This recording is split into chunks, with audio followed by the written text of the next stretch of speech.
শব্দটা শুনে নিশ্চয়ই বুঝতে পেরেছেন বেগুনিটা কত মুচমুচে হয়েছে। এই রকম ফুলকো মুচমুচে একটা পারফেক্ট বেগুনি রেসিপি আপনাদের সাথে কয়েকটা টিপস সহকারে শেয়ার করেছি। আসসালামু আলাইকুম এভরিওয়ান, ওয়েলকাম টু আলোর মিনি কিচেন।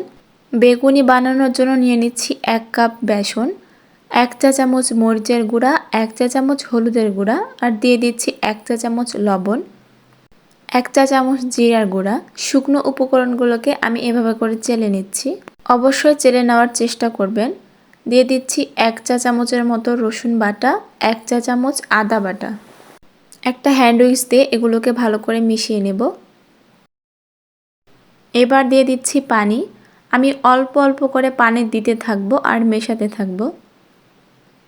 একবারে বেশি পানি দিতে গেলে কিন্তু ব্যাটারটা পাতলা হয়ে যেতে পারে। এখানে আমি 1 কাপের মতো পানি ব্যবহার করেছি। এবার সামান্য পরিমাণ দিয়ে দিচ্ছি কালো জিরা। এগুলোকেও আমি ভালো করে একটু মিশিয়ে নেব।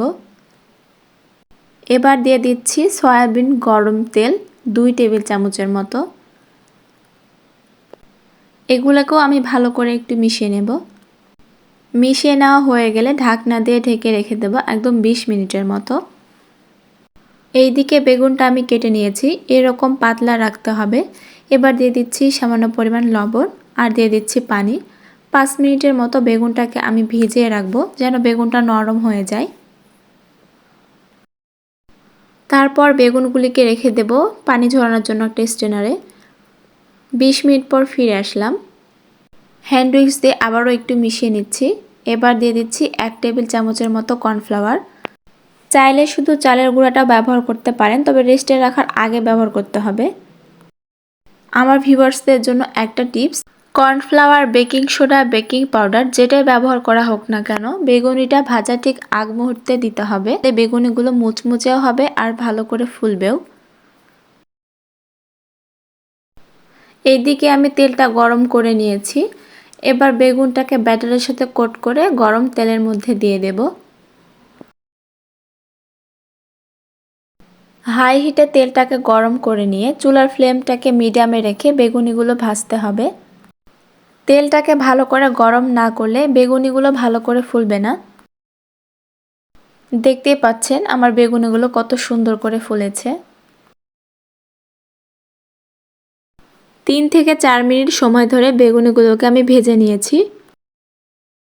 আমি আরও কয়েকটা ভেজে দেখাচ্ছি।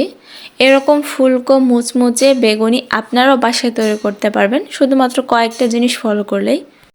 বেগুনি তৈরির ব্যাটারটাকে গাঢ় রাখতে হবে আর তেলটাকে গরম রেখে ভাজতে হবে মিডিয়াম ফ্লেমে। এইভাবে করে আমি সবগুলো বেগুনি ভেজে নেব। তৈরি হয়ে গেল গরম গরম ফুলকো মুচমুচে বেগুনি। আমার রেসিপিটা ফলো করলে এইরকম পারফেক্ট মুচমুচে ফুলকো বেগুনি আপনারা তৈরি করতে পারবেন।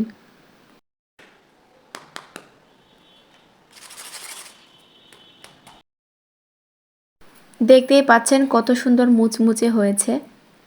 বেগুনিটাকে ভেঙে দেখিয়ে দিচ্ছি। দেখুন ভেতরটা কত সুন্দর ফুলকো হয়েছে। আশা করছি আমার ভিডিওটি দেখে আপনারা উপকৃত হয়েছেন। সবাই অনেক ভালো থাকবেন, সুস্থ থাকবেন। আল্লাহ হাফেজ।